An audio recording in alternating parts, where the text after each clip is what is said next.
زرنش please خاموش ہو جاؤ، میں اس وقت شدید ڈسٹرب ہوں۔ مرزان نے اپنے دونوں ہاتھوں سے اپنا سر پکڑ لیا، اس کا لہجہ التجا نما تھا۔ تم کیوں ڈسٹرب ہو گئے؟ تم نے نہیں کیا تو کیا ہوگا؟ تمہارے سگے بھائی نے تو کیا ہے نا؟ لیکن یاد رکھو مرزان احمد، میں اب پیچھے ہٹنے والی نہیں ہوں۔ میں ان تمام مظلوم لڑکیوں کے حق میں بھی بولوں گی، اور اپنے ساتھ ہونے والی اس درندگی پر بھی خاموش نہیں رہوں گی۔ بے شک ہمارا نکاح جیسے بھی حالات میں ہوا ہو، پر تمہیں اتنی غیرت تو ہونی چاہیے نا کہ میں اس وقت تمہارے نام سے منسوب ہوں، اور تمہارا اپنا بھائی کیا کرنے چلا تھا؟ زرنش کی آواز ہسپتال کے کمرے میں گونج رہی تھی۔ شٹ اپ زرنش، پلیز بس کر دو، چپ ہو جاؤ، تمہیں جو کرنا ہے کرو، میں تمہیں نہیں روکوں گا، مرزان نے چیختے ہوئے کہا اور نڈھال قدموں سے کمرے سے باہر نکل گیا۔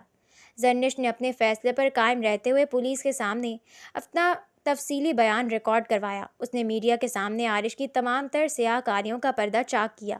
Press conferences, T V channels اور ہر نیوز چینل پر صرف یہی خبریں چلنے لگیں۔ دوسری طرف مرزان خود کو مینشن کے اندھیرے کمرے میں بند کیے بیٹھا تھا۔ اس کی آنکھوں سے مسلسل آنسو بہہ رہے تھے، وہ بچوں کی طرح پھوٹ پھوٹ کر رو رہا تھا۔ اس نے اپنی زندگی میں کئی غلط اور برے کام کیے تھے، لیکن اس نے وہ تمام تر غلاظتیں عارش سے ہمیشہ چھپا کر رکھی تھی، تاکہ اس کے چھوٹے بھائی پر اس کے برے کاموں کا سایہ بھی نہ پڑے، تاکہ عارش ایک شریف اور پاکیزہ انسان بن کر رہے۔ لیکن آج اپنے ہی پالے ہوئے بھائی کی اتنی گھناؤنی درندگی دیکھ کر مرزان اندر سے بالکل زائل ہو چکا تھا۔ اس کا چھوٹا بھائی اس قدر درندہ صفت ہو سکتا ہے، اس کا تصور بھی مرزان کے لیے روح فرسا تھا۔ کچھ ہی دنوں میں کیس کی سماعت شروع ہوئی۔ بیگم بی نے بھی پولیس اور عدالت کے سامنے عارش کے خلاف گواہی دی اور اپنا بیان ریکارڈ کروایا۔ ان تینوں مظلوم ملازمہ لڑکیوں کو بھی عدالت میں بلایا گیا جو عارش کی ہوس کا شکار ہوئی تھیں۔ جب مرزان نے عدالت کے کٹہرے میں ان معصوم لڑکیوں کو روتے سسکتے اور اپنی بربادی کا حال سناتے دیکھا تو مرزان احمد کو اپنا غرور، اپنا پورا وجود ریزہ ریزہ ہو کر ٹوٹتا ہوا محسوس ہوا۔ اس نے اپنی تمام تر زندگی میں کسی لڑکی کے ساتھ کچھ غلط نہیں کیا تھا۔ کوئی بھی عورت اس کے سامنے اس طرح بے بس اور لاچار ہو کر نہیں روئی تھی جیسی اس کے بھائی نے کر دی تھی۔ تمام تر ثبوتوں، گواہوں اور زرنش کے بیان کی روشنی میں عدالت نے اپنا فیصلہ سنایا۔ عارش احمد کو اس کی درندگی، ہراسمنٹ اور کے جرم میں باعمر قید یعنی 82 سال قید کی سزا سنا دی گئی۔ فیصلہ سنتے ہی عارش کو پولیس ہتھکڑیاں لگا کر لے جانے لگی، جبکہ مرزان احمد پتھر کا بت بنا عدالت کے کمرے میں کھڑا رہا، ایک ایسا شخص جس کا غرور، خاندان اور بھائی سب کچھ ایک ہی پل میں خاک میں مل چکا تھا۔ جب مرزان گھر لوٹا تو گھر کاٹنے کو دوڑا، سب کچھ ویران ہو چکا تھا۔ اس کا بیٹے جیسا چھوٹا بھائی جیل میں تھا، زرنش گھر چھوڑ کر جا چکی تھی۔ بیگم بی نے بھی آج یہی کہہ کر نوکری چھوڑی تھی کہ وہ اس گھر میں نہیں رہ سکتی۔ تم نے سب برباد کر دیا عارش، خود کو بھی اور مجھے بھی، مرزان اپنا سر پیٹتے رو پڑا۔ مرزان جیل کی ملاقاتی گیلری میں داخل ہوا۔ سامنے لوہے کی سلاخوں کے پار عارش کو دیکھتے ہی اس کے قدم وزنی ہو گئے۔ عارش نے جیسے ہی مرزان کو دیکھا، اس کی آنکھوں سے آنسو بہنے لگے اور وہ بچوں کی طرح بلک اٹھا۔ بھائی، میرے ساتھ ایسا کیوں ہو رہا ہے بھائی؟ میں تو آپ کا بیٹے جیسا ہوں نا؟ آپ نے مجھے اتنی محبت سے پالا ہے، آپ مجھے اس طرح یہاں کیسے چھوڑ سکتے ہیں؟ پلیز مجھے بچا لیں، آپ تو اتنے پاورفل ہیں نا بھائی۔ عارش نے سلاخوں سے ہاتھ باہر نکال کر التجا کی۔ مرزان نے انتہائی کرب اور تلخی سے اسے دیکھا۔ تم اتنے درندے کب سے ہو گئے عارش؟ میں بس یہ جاننا چاہتا ہوں کہ تم نے یہ سب کچھ کیوں کیا؟ کیوں؟ مرزان اچانک پوری طاقت سے چیخا۔ عارش ہچکیاں لیتے ہوئے رونے لگا۔ میں خود نہیں جانتا بھائی، بس مجھے سب اچھا لگتا تھا۔ لڑکیوں کا رونا، ان کا چیخنا مجھے سکون دیتا تھا۔ مرزان نے بے یقینی، شدید حیرت اور غم و غصے کی ملی جلی کیفیت میں اپنے چھوٹے بھائی کو گھورا۔ عارش نے اپنی بات جاری رکھی۔ میں نے اپنی چھوٹی عمر سے ہی دیکھا تھا کہ لڑکیاں آپ کے پیچھے پاگل تھیں، چاہے وہ گھر ہو، آفس ہو یا کالج۔ جب آپ میرے کالج آتے تھے تو میرے ساتھ پڑھنے والی لڑکیاں مجھے چھوڑ کر آپ کی طرف متوجہ ہو جاتی تھیں، کہتی تھیں کہ کاش عارش کے بڑے بھائی سے دوستی ہو جائے، وہ کتنے ہینڈسم ہیں۔ کوئی مجھے دیکھتا ہی نہیں تھا۔ پھر گھر کی وہ پہلی ملازمہ مجھے بہت اچھی لگی، بہت پیاری تھی وہ۔ میں نے سوچا کہ وہ تو ایک معمولی ملازمہ ہے، اس کی تو حسرت ہوگی کہ وہ مجھ جیسے شخص سے دوستی کرے۔ میں نے اس سے دوستی کرنی چاہی، پر اس نے مجھے دھتکار دیا۔ ایک ملازمہ ہو کر اس نے مجھے دھتکار دیا۔ مجھے بہت غصہ آیا، اتنا غصہ آیا کہ میں سب لحاظ بھول گیا۔ لیکن مجھے کوئی افسوس نہیں ہوا بھائی، بلکہ مجھے اچھا لگا اس کا رونا، اس کا سسکنا، یہ سب دیکھ کر مجھے بہت خوشی ملی۔ پھر میں رکا نہیں۔ اس کے بعد جو لڑکی مجھے ریجیکٹ کرتی یا میری بات نہ مانتی، میں اس کے ساتھ یہی کرتا۔ پر شروع کی لڑکیاں اتنی غریب اور لاچار تھیں کہ وہ میرے خلاف کچھ کر ہی نہیں سکتی تھیں۔ مرزان کا سانس جیسے سینے میں اٹکنے لگا۔ عارش کا چہرہ کسی درندے کی طرح صفاق لگ رہا تھا۔ پھر میری نظر آپ کی سیکرٹری پر پڑی۔ عارش بولتا رہا۔ وہ مجھے بہت اچھی لگی۔ میں نے اسے دوستی کے لیے اپروچ کیا، پر اس نے مجھے ریجیکٹ کر دیا۔ لیکن میں جانتا تھا کہ وہ پڑھی لکھی ہے۔ اگر میں نے اس کے ساتھ اپنے نام سے کچھ کیا تو وہ مجھے بخشے گی نہیں۔ لیکن اگر آپ کا نام درمیان میں آ جاتا تو آپ پر ہاتھ ڈالنے سے پہلے لوگ 100 بار ڈرتے۔ میں نے پھر یہی کیا۔ اس دن جب آپ اس سیکرٹری کو لے کر کلب گئے تو میں بھی اپنے دوستوں کے ساتھ وہیں موجود تھا۔ میں نے آپ کی سیکرٹری کو کافی دیر وہاں بیٹھ کر روتے ہوئے دیکھا۔ میں نے اپنے دوستوں کو رخصت کر دیا اور کچھ گھنٹوں بعد تک وہیں بیٹھا رہا۔ میں نے آپ کو وہاں سے جاتے ہوئے دیکھا، لیکن رش کی وجہ سے آپ کی سیکرٹری نے آپ کو جاتے ہوئے نہیں دیکھا تھا۔ میں نے کلب کے مینیجر کو بہت پیسے دیے، آپ کے روم کی چابی لی، آپ کے روم میں گیا، CCTV کیمرے بند کروائے اور آپ کی سیکرٹری کو کال کر کے بلا لیا۔ وہ آپ کے اتنے دھتکارنے کے باوجود دوڑی چلی آئی۔ جبکہ میں نے اس سے کہا تھا کہ مجھ سے دوستی کر لو، تو اس نے مجھے یہ کہہ کر جھڑک دیا تھا کہ وہ ایسی لڑکی نہیں ہے۔ میں نے اس کا بھی وہی استعمال کیا۔ جیسے جیسے عارش یہ سب بتا رہا تھا، مرزان کو اپنی سماعتی حس پر یقین نہیں آ رہا تھا۔ اس کے سامنے اس کا وہ چھوٹا بھائی کھڑا تھا جسے اس نے باپ بن کر انتہائی محبت اور ناز و نم سے پالا تھا۔ وہ تو اس کی نظر میں بے حد معصوم تھا۔ عارش نے دوبارہ بولنا شروع کیا۔ اس کے بعد وہی ہوا جیسا میں نے سوچا تھا۔ اس نے کوشش بھی کی تو آپ کو بدنام کرنے کی، پر وہ کچھ نہیں کر سکی اور میرا راستہ صاف ہو گیا۔ پھر مجھے آپ کے آفس میں زرنش پسند آئی۔ وہ مجھے واقعی بہت زیادہ پسند آئی تھی۔ میں نے اسے دوستی کی آفر نہیں کی تھی بھائی، شادی کی آفر کی تھی۔ مجھے محبت محسوس ہوئی تھی اس سے۔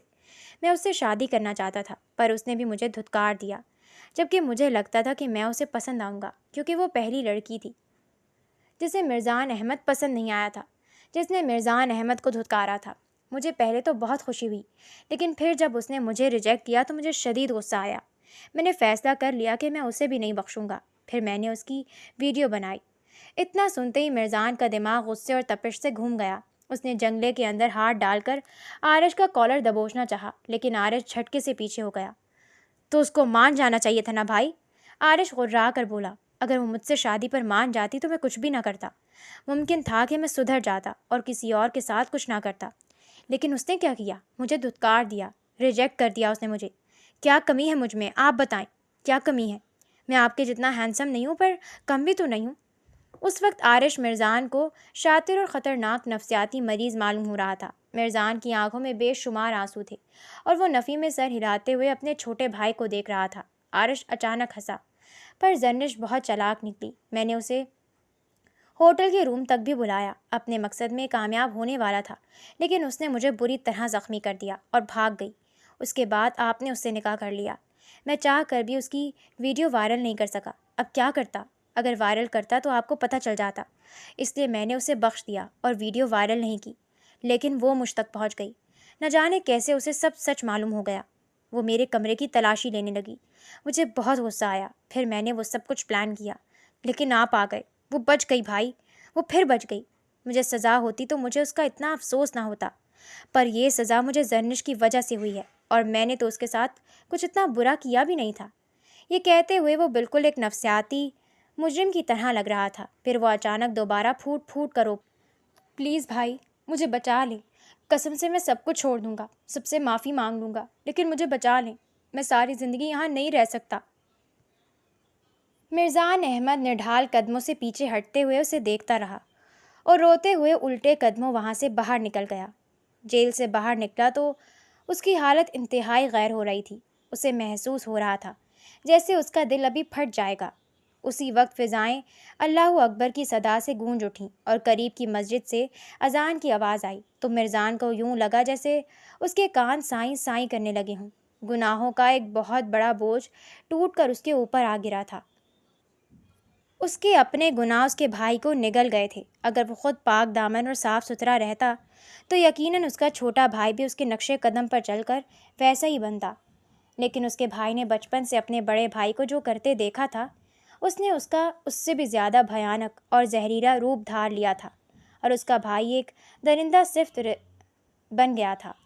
ان دونوں میں کوئی بڑا فرق نہیں تھا، فرق بس اتنا تھا کہ زنا میں دو طرفہ رضامندی ہوتی ہے اور زبردستی میں ایک طرف سے، لیکن رب کی نظر میں دونوں ہی انتہائی سنگین گناہ تھے۔ مرزان احمد کو اپنے ماضی اور اپنے گناہوں پر اس قدر شدید پشیمانی اور ندامت شاید ہی زندگی میں کبھی ہوئی ہو۔ وہ جیل کے باہر سڑک پر کھڑا ہچکیوں کے درمیان پھوٹ پھوٹ کر روئے جا رہا تھا۔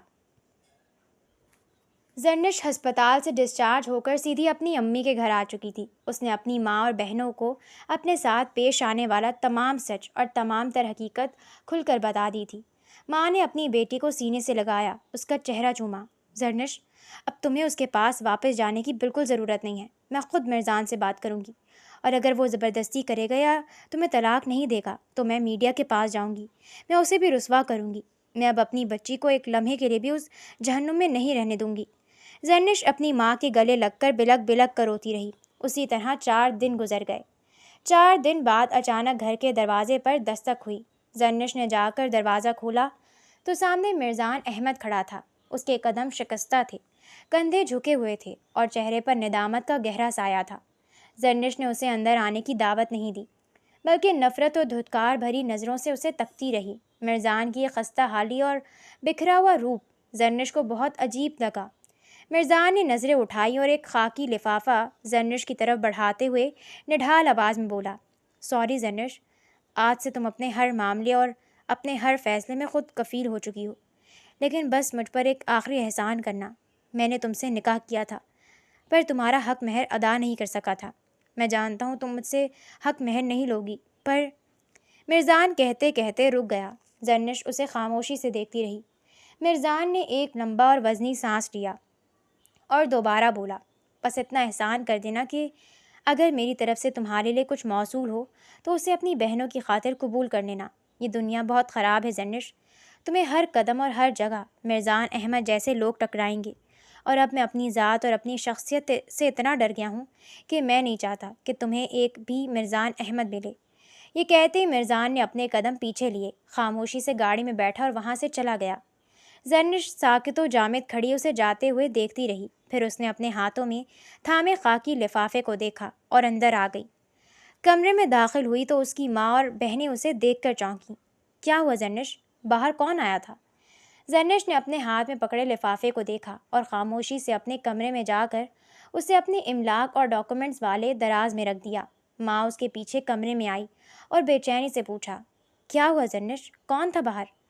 مرزان تھا امی، زرنش نے مدھم آواز میں جواب دیا۔ ماں کے ماتھے پر فوراً بل پڑ گئے۔ وہ کیوں آیا تھا یہاں؟ وہ مجھے طلاق دینے آیا تھا، زرنش نے سکون سے کہا۔ ماں چونک اٹھی۔ کیا؟ مرزان نے تمہیں طلاق دے دی؟ ہاں امی، طلاق دے دی ہے اس نے، کاغذات میں نے دراز میں رکھ لیے ہیں۔ مجھے یقین نہیں آ رہا زرنش، ذرا مجھے کاغذات دکھاؤ طلاق کے، ماں نے بے یقینی سے کہا۔ چھوڑے نا امی، میں کہہ رہی ہوں نا کہ طلاق کے ہی کاغذات ہیں، جان چھوٹ گئی میری اس سے۔ اب میں اپنی زندگی اپنی مرضی سے گزار سکتی ہوں، اور مجھے یقین ہے کہ مجھے کوئی اچھی نوکری بھی۔ زرنش کہتے کہتے اچانک رک گئی۔ اسے مرزان کی کہی بات یاد آئی جب اس نے زرنش کو کہیں اور نوکری کرنے سے منع کیا تھا، اور حقیقت تو یہ تھی کہ زرنش خود بھی مرزان احمد کی بات اور اس دنیا سے اتنا ڈر گئی تھی کہ اسے کسی نئی جگہ کام کرنے میں خوف محسوس ہو رہا تھا۔ زرنش نے ماں سے مزید کچھ نہ کہا اور خاموشی سے بیڈ پر نیم دراز ہو گئی۔ 4 سال کا لمبا عرصہ گزر گیا تھا۔ ان 4 سالوں میں زرنش نے کوئی نوکری نہ کی، بلکہ ہر ماہ ایک نامعلوم اور انجان اکاؤنٹ سے زرنش کے بینک اکاؤنٹ میں اتنی معقول رقم آ جاتی تھی کہ اس کا اور اس کی فیملی کا گزر بسر بہت اچھے سے ہو رہا تھا۔ زرنش نے ان پیسوں کو استعمال کرنے میں کبھی کوئی جھجک محسوس نہیں کی تھی۔ وہ یہی سمجھتی تھی کہ مرزان نے اس کا جو بھی نقصان کیا تھا یہ اس کا ہرجانہ اور بھرپائی ہے۔ وہ نہیں جانتی تھی کہ مرزان نے نکاح نامے میں مہر کی رقم کتنی لکھوائی تھی، لیکن وہ تمام رقم دراصل اسی حق مہر کے عوض اس کے اکاؤنٹ میں آ رہی تھی۔ انہی پیسوں سے اس کی بہنوں نے تعلیم مکمل کی، اس کی ماں کا بہترین علاج ہوا، اور اس کی دونوں بہنوں کی شادیاں بھی باعزت طریقے سے ہو گئیں۔ ایک شام زرنش کھلے آسمان کو تکتی ہوئی خاموش بیٹھی تھی کہ اس کی ماں اس کے پاس آئی۔ زرنش، تمہارا بہت اچھا رشتہ آیا ہے۔ امی، آپ جانتی ہیں نا مجھے اب شادی میں کوئی دلچسپی نہیں ہے۔ زرنش نے فوراً نفی میں سر ہلا کر کہا، ایسے تو مت کرو زرنش، تم ساری زندگی اکیلے تو نہیں گزار سکتی نا، اور مرزان کے ساتھ کون سا تمہاری محبت کی شادی تھی جو تم اب دوسری شادی نہیں کرنا چاہتی؟ مرزان کا نام سنتے ہی زرنش جھنجھلا اٹھی۔ امی پلیز ان کا نام میرے سامنے مت لیا کریں۔ اس کی ماں اسے مسلسل دوسری شادی پر راضی کرنے کی کوششیں کرتی رہی۔ بالآخر زرنش نے تھک کر سانس خارج کی۔ ٹھیک ہے امی، جیسے آپ کی مرضی، آپ بلا لیں رشتے والوں کو۔ یہ کہہ کر وہ اٹھی اور خاموشی سے اپنے کمرے میں چلی گئی۔ شام کے وقت وہ بیڈ پر بیٹھی کتاب پڑھ رہی تھی۔ پڑھتے پڑھتے اچانک وہ اٹھی اور کتابیں سمیٹ کر الماری میں رکھنے لگی۔ جو پرانی کتابیں وہ پڑھ چکی تھی انہیں واپس لائبریری میں جمع کروانے کے لیے نکالنے لگی تو اسی دوران وہ خاکی لفافہ ایک بار پھر اس کے سامنے آ گیا۔ زرنش نے پہلے تو اس لفافے کو اٹھا کر واپس رکھ دیا، پھر کچھ سوچ کر گہری سانس لی اور لفافہ دوبارہ نکال لیا۔ چونکہ اس نے دوسری شادی کا فیصلہ کر لیا تھا، اس لیے وہ ماضی کی تمام یادیں اور ناخوشگوار باب ہمیشہ کے لیے مٹانا چاہتی تھی۔ ان طلاق کے کاغذات کو اپنے پاس رکھ کر میں کیا کروں گی؟ میں سب سے پہلے انہیں جلا دیتی ہوں۔ یہ سوچتے ہوئے اس نے لفافے کے اندر سے کاغذات باہر نکالے، لیکن جیسی اس کی نگاہ ان کاغذات پر پڑی وہ وہیں پتھر کی بن گئی۔ وہ کوئی طلاق نامہ تھا ہی نہیں، بلکہ وہ طلاق کا حق تنسیخ نکاح زرنش کو دیے جانے کی قانونی دستاویز تھی۔ زرنش بے یقینی سے ان کاغذات کو تکتی رہ گئی۔ وہ 4 سال سے یہی سمجھتی رہی تھی کہ اس کی طلاق ہو چکی ہے، لیکن حقیقت میں ان کی طلاق ہوئی ہی نہیں تھی۔ کاغذات کے ساتھ ایک خط بھی موجود تھا۔ زرنش نے کپکپاتے ہاتھوں سے وہ خط کھولا جس پر مرزان کی تحریر درج تھی۔ زرنش، میرے پاس معافی کے لیے الفاظ نہیں ہیں۔ میں نے تمہارے ساتھ اور بہت سی لڑکیوں کے ساتھ شدید غلط کیا، اور جن لڑکیوں کے ساتھ میرے بھائی نے غلط کیا یقیناً وہ بھی میرا ہی قصور تھا، کیونکہ وہ مجھے ہی دیکھ کر بگڑا۔ میں جانتا ہوں کہ ان سب گناہوں کی کوئی معافی نہیں ہو سکتی، اور میں چاہتا بھی نہیں کہ تم مجھے معاف کرو۔ تمہارا حق ہے کہ تم مجھے کبھی معاف نہ کرو۔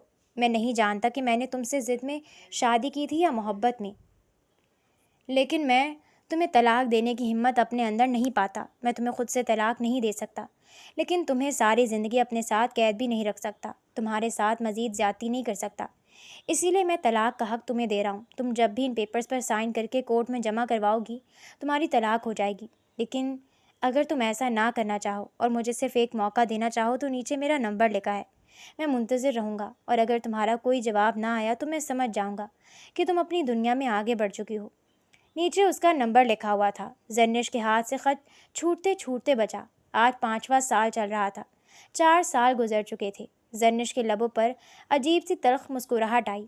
اتنی دیر سے خط پڑھا ہے مرزان احمد، اب تو وقت گزر گیا، تمہارا انتظار صرف انتظار ہی رہ گیا۔ اس نے خود کلامی کی، پھر سوچتے ہوئے اس نے اپنا موبائل اٹھایا اور دھڑکتے دل کے ساتھ وہ نمبر ڈائل کرنے لگی۔ وہ صرف یہ دیکھنے کے لیے کال کر رہی تھی کہ فون کون اٹھاتا ہے، کیونکہ اسے بالکل امید نہیں تھی کہ 4 سال بعد بھی وہ نمبر مرزان کے پاس ہی ہوگا۔ بیل جانے لگی، پہلی، دوسری، تیسری اور چوتھی بیل پر دوسری طرف سے کال ریسیو کر لی گئی۔ دوسری طرف مکمل خاموشی تھی۔ زرنش بھی اپنی سانس روکے خاموش رہی۔ چند لمحات کے حبس کے بعد دوسری طرف سے مرزان کی مدھم، نڈھال اور گہری آواز ابھری۔ کیسی ہو زرنش؟ یہ سنتے ہی زرنش کی آنکھیں حیرت سے پھیل گئیں۔ اس نے بغیر کچھ کہے فوراً کال کاٹ دی۔ اس کا دل سینے میں طوفانی رفتار سے دھڑکنے لگا۔ مرزان کو کیسے پتہ چلا کہ فون پر وہی ہے؟ اس نمبر سے تو اس نے پہلے کبھی کال نہیں کی تھی۔ اسے کچھ سمجھ نہیں آ رہا تھا۔ اسی لمحے اس کی ماں کمرے میں داخل ہوئی۔ زرنش، میں نے رشتے والوں کو بول دیا ہے، وہ کل شام کو تمہیں دیکھنے آ رہے ہیں۔ امی، آپ منع کر دیں ان کو، کہیں کہ وہ رشتہ لے کر نہ آئیں۔ زرنش نے مڑ کر ماں سے کہا۔ ماں کے ماتھے پر فوراً غصے اور ناگواری کے بل ابھر آئے۔ کیوں؟ اب کیا ہو گیا تمہیں؟ زرنش نے دراز سے وہ پیپر نکالے اور طلاق کا حق نامہ اپنی ماں کے سامنے رکھتے ہوئے بولی۔ مرزان نے مجھے طلاق نہیں دی تھی امی، بلکہ طلاق کا حق مجھے دیا تھا۔ یہ سنتے ہی اس کی ماں کا منہ حیرت سے کھلا کا کھلا رہ گیا، پھر ان کے تیور بگڑ گئے۔ اب یہ کیا نیا ڈرامہ ہے زرنش؟ سائن کرو ان پیپرز پر اور کورٹ میں جمع کرواؤ، ہو جائے گی طلاق۔ یہ کہتے ہی اس کی ماں غصے سے پیر پٹکتی ہوئی کمرے سے باہر نکل گئی۔ زرنش بیڈ پر بیٹھ گئی، لیکن اس کا ذہن مسلسل ایک ہی سوال میں الجھا ہوا تھا کہ مرزان احمد کو کیسے پتہ چلا کہ کال پر وہی تھی؟ زرنش تو 4 سال پہلے ہی اپنا پرانا نمبر تبدیل کر چکی تھی۔ یہ سوال اسے رات بھر بے چین کرتا رہا۔ آخر کار رات کے سناٹے میں زرنش نے دوبارہ اپنا موبائل اٹھایا اور مرزان کا نمبر ڈائل کر دیا۔ دوسری بیل پر کال اٹھا لی گئی، لیکن حسب سابق دوسری طرف مکمل خاموشی رہی۔ زرنش نے لمبا سانس لیا اور ہمت کر کے پوچھا، تمہیں کیسے پتہ چلا کہ یہ میری کال ہے؟ میں زرنش ہوں۔ اگلی جانب چند لمحوں کے لیے گہرا سکوت چھایا رہا، پھر مرزان کی مدھم اور سحر انگیز آواز ابھری، کیونکہ یہ نمبر کسی اور کے پاس ہے ہی نہیں زینش، یہ صرف تمہارے لیے لیا تھا۔ زینش اس کا جواب سن کر چند لمحات کے لیے بالکل خاموش ہو گئی۔ اس کے دل نے عجیب سی تسلسل سے دھڑکنا شروع کر دیا۔ تم نے یہ نمبر 4 سال سے بند نہیں کیا؟ زینش کے منہ سے خود بخود یہ سوال نکل گیا۔ وہ خود بھی اپنے اس سوال پر اندر ہی اندر حیران تھی۔ نہیں، مرزان نے مختصر اور گہرے لہجے میں جواب دیا۔ اور اگر میں ابھی بھی کال نہ کرتی تو؟ زینش نے بے اختیار پوچھا۔ تو یہ نمبر میری آخری سانس تک کھلا رہتا زینش۔ تم زندگی میں کبھی بھی رابطہ کرتی، میرے زندہ رہنے تک تمہاری بات مجھ سے ہو جاتی۔ مرزان کی اس بات پر زینش کا دل اتنی زور سے دھڑکا کہ اس کے ہاتھ سے فون چھوٹنے لگا۔ اس نے بغیر کوئی ایک اور لفظ کہے دھڑکتے ہوئے دل کے ساتھ فوراً کال کاٹ دی۔ پھر اگلے دن سے زینش کی ماں اس سے مسلسل شدید غصہ کرنے لگی۔ جب زینش کی بہنیں گھر آئیں تو انہوں نے بھی زینش کو سمجھانے کی کوشش کی۔ آپ اس قصے کو اب ختم کریں، طلاق ہو گئی ہے نا، اور اگر نہیں بھی ہوئی تو آپ پیپرز پر سائن کر کے کورٹ میں جمع کروا دیں۔ امی بالکل ٹھیک کہہ رہی ہیں، زندگی میں آگے بڑھیں، آخر کب تک یوں اکیلی رہیں گی؟ زینش نے کچھ دیر خاموشی سے ان کی باتیں سنی اور پھر مضبوط لہجے میں بولی، میں ایک بار مرزان سے ملنا چاہتی ہوں۔ یہ سنتے ہی اس کی ماں اور بہنیں حیران رہ گئیں اور اس کی ماں غصے سے اس پر برستے ہوئے اسے ڈانٹنے لگی، لیکن زینش نے سکون سے کہا، امی اگر اس نے میرے ساتھ کچھ مزید برا کرنا ہوتا تو وہ ان 4 سالوں میں کر چکا ہوتا۔ میں اس سے بس ایک بار ملنا چاہتی ہوں، اور ویسے بھی کیا بھروسہ کہ آگے جس سے میری شادی ہو وہ مرزان سے بھی زیادہ خطرناک نکلے۔ اس کی ماں بے بسی اور شدید ناگواری سے زینش ان دونوں کو ڈرائنگ روم میں بٹھایا گیا۔ کچھ ہی دیر بعد سفید سادہ کرتا پاجامہ پہنے اور چہرے پر خوبصورت سنت داڑھی سجائے ایک نوجوان ڈرائنگ روم میں داخل ہوا اور ان کے سامنے آ کر بیٹھتے ہوئے دھیمے لہجے میں سلام کیا، السلام علیکم۔ زینش کی ماں نے اس نوجوان کو دیکھا اور سلام کا سرسری جواب دے کر بولی، آپ ذرا مرزان کو بلا دیں، ہمیں ان سے ملنا ہے۔ یہ کہتے ہوئے اس کی ماں گردن موڑ کر ادھر ادھر دیکھنے لگی، جبکہ زینش کی نگاہیں سامنے بیٹھے اس نوجوان کے وجود پر جم کر پتھر ہو گئیں۔ اس نوجوان نے ایک لمحے کے لیے اپنی نگاہیں اٹھا کر زینش کو دیکھا اور پھر فوراً اپنی نظریں جھکا لیں۔ زینش نے کپکپاتی آواز میں اپنی ماں سے کہا، امی یہ مرزان ہی ہیں۔ اس کی ماں نے چونک کر حیرت سے سامنے بیٹھے شخص کو دیکھا۔ انہوں نے تو پہلے جس مرزان احمد کو دیکھا تھا وہ تو بے حد ہینڈسم، ویل گرومڈ، بہترین ڈریسنگ اور ایٹیٹیوڈ والا اسٹائلش شخص تھا، لیکن سامنے بیٹھا شخص تو بالکل سادہ سا انسان تھا۔ کیا تم ہی مرزان احمد ہو؟ ماں نے تصدیق چاہی۔ مرزان نے خاموشی سے نظریں جھکائے ہوئے اثبات میں سر ہلا دیا۔ اسی اثنا میں قریب کی مسجد سے عصر کی اذان کی صفا بخش آواز ابھری۔ مرزان نے جیسی اذان سنی وہ کھڑا ہو گیا، معاف کیجیے گا میں نماز پڑھ کر آتا ہوں۔ وہ نظریں جھکائے ہوئے نرمی سے بولا اور وضو کرنے کے لیے چلا گیا۔ مرزان کے جاتے ہی بیگم بھی چائے اور لوازمات کی ٹرے سنبھالے ڈرائنگ روم میں داخل ہوئیں۔ زینش نے انہیں دیکھتے ہی گرم جوشی سے ان کی خیر خیریت پوچھی۔ جواب میں بیگم بی کے چہرے پر سکون کی ایک ہلکی سی رمق ابھری۔ زینش کی ماں نے، جو مرزان کے اس بدلے ہوئے سادہ روپ کو دیکھ کر مسلسل الجھن کا شکار تھیں، فوراً زینش سے بولی، دھوکے میں مت آنا زینش، یہ شخص صرف ڈرامہ کر رہا ہے، ورنہ بھلا کوئی اتنا تبدیل کیسے ہو سکتا ہے؟ زینش کی ماں نے کہا تو بیگم بھی فوراً بول اٹھی، نہیں ایسا نہیں ہے، مرزان صاحب واقعی بہت بدل گئے ہیں۔ زینش بیگم بی کو دیکھنے لگی اور پھر بیگم بی سے بلا جھجک پوچھ لیا، بیگم بی یہ مرزان کو کیا ہو گیا ہے؟ اتنی بڑی تبدیلی کی وجہ کیا ہے؟ وہ اب تک حیران تھی، سامنے بیٹھے شخص سے اسے نفرت محسوس نہیں ہوئی تھی، شاید وجہ اس کی نورانی داڑھی تھی یا جو بھی، اور یہ پہلی بار تھا کہ اسے مرزان سے نفرت نہیں ہوئی تھی۔ بیگم بی نے گہری سانس لی اور دھیمے لہجے میں سب بتانا شروع کیا، ان 4 سالوں میں سب کچھ بدل چکا ہے۔ عارش نے جیل میں قید کے دوران خودکشی کر لی تھی اور مرزان اس کے اس انجام اور موت کا ذمہ دار بھی خود کو ہی ٹھہرا رہا تھا۔ ان 4 سالوں کی تنہائی اور ندامت میں مرزان نے اپنے اندر کے گندے انسان کا بھیانک روپ دیکھ لیا تھا، جس کے بعد اس نے خود کو مکمل طور پر بدل دیا، لیکن وہ خود کو آج بھی معاف نہیں کر پا رہا تھا۔ بیگم بھی افسوس سے بولی، میں بھی نوکری چھوڑ کر چلی گئی تھی، یہاں رہنا میرے لیے بھی محال تھا، لیکن مرزان صاحب نے مجھے واپس بلوایا۔ اب یہ گھر مجھے وحشت کا پنڈار نہیں بلکہ خوشبو میں بسا گھر لگتا ہے۔ بیگم بی کی بات پر زینش ہلکا سا مسکرائی۔ مرزان صاحب نے ان تمام لڑکیوں سے معافی مانگ کر ان کے مطابق ان کی ادائیگی بھی کی ہے کہ وہ راضی ہو گئی تھیں۔ ان 4 سالوں میں انہوں نے اپنی تمام تر برائیاں چھوڑ دی ہیں، انہوں نے زنا چھوڑ دیا، انہوں نے شراب چھوڑ دی، سگریٹ نوشی چھوڑ دی، انہوں نے غیر محرم لڑکیوں کو دیکھنا چھوڑ دیا، ان کا غرور، تکبر اور روڈ رویہ ختم ہو چکا ہے، انہوں نے ہر ایک برا کام ہمیشہ کے لیے چھوڑ دیا تھا۔ بیگم بی کی باتیں سن کر زرنش اور اس کی ماں خاموش رہ گئیں۔ کچھ دیر بعد مرزان نماز ادا کر کے واپس لوٹا۔ دونوں خواتین اب بھی ڈرائنگ روم میں ہی بیٹھی ہوئی تھیں۔ جب زرنش اور اس کی ماں واپس جانے کے لیے اٹھنے لگیں تو مرزان نے نہایت عاجزی سے کہا، کچھ کھا کر جائیے گا۔ اس کے لہجے میں اس قدر نرمی، مان اور خلوص تھا کہ زرنش نے کچھ لمحے سوچا اور پھر اسبات میں سر ہلا دیا۔ انہوں نے ساتھ بیٹھ کر کھانا کھایا، جس کے بعد زرنش اور اس کی ماں وہاں سے رخصت ہو گئیں۔ گھر واپس جانے تک مرزان کو اس بات کا مکمل اندازہ ہو چکا تھا کہ زرنش نے ان 4 سالوں میں اس سے طلاق نہیں لی تھی۔ اسی رات مرزان نے وضو کیا، مصلی پر بیٹھا اور نماز تہجد ادا کی۔ نماز کے بعد اس نے درود پاک کا ورد کیا اور رب کے حضور اپنے ہاتھ پھیلا دیے۔ اس کی آنکھوں سے پشیمانی کے دانوں کی طرح آنسو بہنے لگے۔ اے پروردگار، میں جانتا ہوں کہ میں اس قابل نہیں ہوں۔ میں نے اس معصوم کے ساتھ اور بہت سی لڑکیوں کے ساتھ بہت زیادتی کی ہے۔ میں اس پر کوئی زور زبردستی یا دباؤ نہیں ڈالنا چاہتا، پر مولا، میں چاہتا ہوں کہ زرنش میرے پاس واپس آ جائے۔ میری ہمت نہیں پڑ رہی کہ میں خود اس سے کہوں کہ وہ مجھے طلاق نہ دے، مجھے نہ چھوڑے۔ اے اللہ، میں طویل عرصے کے بعد یہ سمجھ پایا ہوں کہ مجھے اس سے سچی محبت ہے، تو اس کے دل میں میرے لیے تھوڑی سی نرمی ڈال دے۔ وہ سجدے میں گر کر رب کے آگے رو رو کر التجا کرتا رہا۔ اگلے دن مرزان کا فون بجا۔ اسکرین پر نام دیکھ کر اس کے دل نے ایک بیٹ چھوڑی۔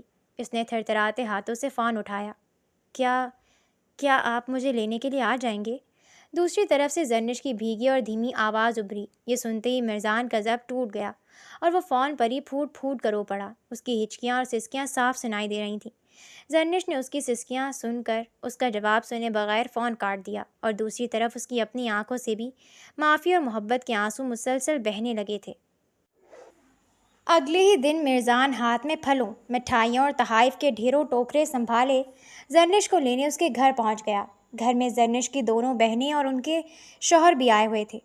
زرنش کی بہنوں کے شوہر، جن کو مرزان کے متعلق بتانے سے اس کی بہنیں ڈر رہی تھیں کہ نہ جانے وہ کیا سوچیں گے، اتنے بڑے اور نامور بزنس مین کو اپنے درمیان اتنی عاجزی سے بیٹھا دیکھ کر دل و جان سے اس کی آؤ بھگت اور خاطر تواضع کر رہے تھے۔